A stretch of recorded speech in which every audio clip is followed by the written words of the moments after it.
Time now for part two of our Pulse of the People. We assembled a group of Republicans and Democrats from battleground states to see how they feel about the state of democracy before the midterms and what they think of so many election deniers running in their home states. All of you are in states that have election deniers on the ballot. In Arizona, Amy, in your case, they're up and down the ballot. It's a real issue because it's not just rhetoric. The Republican leadership in our state, entertained a year-long audit with absolutely zero evidence. And the state attorney general, who is a Republican, came forth a few days ago and said there was no evidence provided to justify that entire audit and this whole notion of election fraud in Arizona. And even still, Arizona put forth a group of fake state electors to interfere with the legal transfer of power and the counting of electoral votes on January 6th. So it's not just talk. Our Republican leadership in our state actually took concrete measures to interfere with the electoral college count. And that is a problem not only for fair and free elections in Arizona, but for our democracy as a country. I hope and pray that we can just come together, understand that people are being elected. Some people are not going to be elected. We move on. We focus on the issues of the country. We focus on the issues at hand for our schools, for our families, and for our economy. Show of hands, how many of you are concerned about the election deniers on the ballot? Okay, so 3 of you. It is really reckless to ignore the facts and spread rhetoric. It's an abuse of power when you know that you have a large following of people who will, take your cues and advance something that is based in an alternate state of reality. We're in trouble. Whether we're talking about Carrie Lake, Mark Fincham, Secretary of State and governor candidates, we have people who not only said that they would not have certified President Biden's election here, they have said that Carrie Lake just this past weekend made the comment that she would certify the election if she won. And she refused to say that if she didn't win, she would respect the voice of the voters. Lydia, why are you not concerned? Democrats haven't accepted an election since 1988. How am I supposed to look at the news in 2016 and be told that this election was a fraud, was hijacked, was Russian collusion, was irredeemably corrupt, and then 4 years later, I'm supposed to just accept the 2020 election was safe and fair, and it's ludicrous. I hear what you're saying. There's often questions about what went into voting, but not to this level. When it was Gore versus Bush, at some point, the adjudication was done. The country accepted that it was George Bush. I mean, the best person that put this perfectly said that you can run the best campaign, you can become the nominee, and you can still have the election stolen. And that was said by Hillary Clinton in 2019. It makes me think that you can have a point to question an election, right?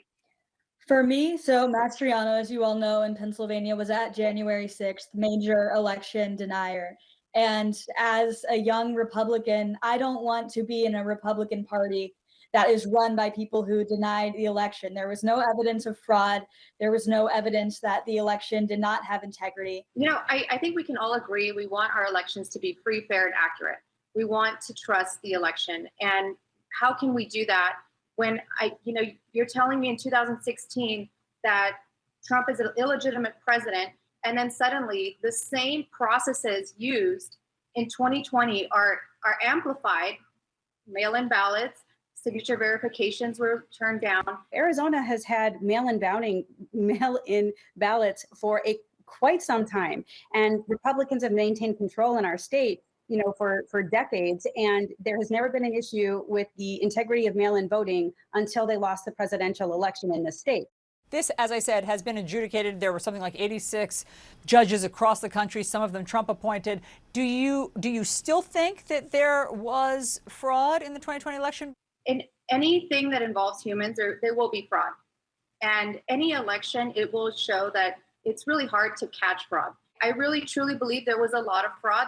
I don't understand how a large portion of the country has lost the ability to just look at information and process data and understand. I think at the end of the day, it's important that we stop using TikTok and Facebook as our personal research tools to figure out what happened. I was volunteering with the GOP here in Nevada, and I saw a lot of fraud. There were a lot of provisional ballots, which means that these ballots were casted even though it shows there was some type of issue with the ballot. We found so many people that had already passed away, but their grandson voted for them. How many people did you find that their grandsons were voting for them who had passed away? So that was just one. That was one example. There was a couple of examples of family members that did vote for elderly or deceased family. I'm not aware of those numbers, but there was 80,000 provisional ballots that were taken to the Nevada Secretary of the State. I just wanted to share that mail-in ballots have historically had a lot of integrity. There's no fraud. There's no documented fraud. There was no documented fraud in 2020. And as you said, many Trump appointed lawmakers saw all the evidence, and found no evidence that this election was fraudulent. And I think for the Republican Party to move forward, this is an undeniable fact that we all need to accept. Our party looks weak. Our party looks stupid. Our party looks like we can't function if we can't accept this election.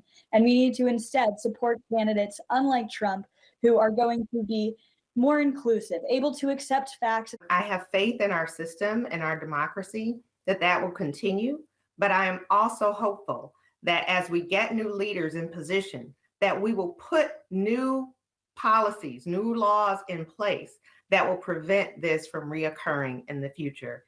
I want to see Republican leaders who accept a fair election that we lost and realize that this is a turning point, and it should be a turning point for us to have better candidates and not let extremist, divisive rhetoric like that of Trump become the face of our party again. And it should be a moment that we reflect on and that we know it's a time for change in the party.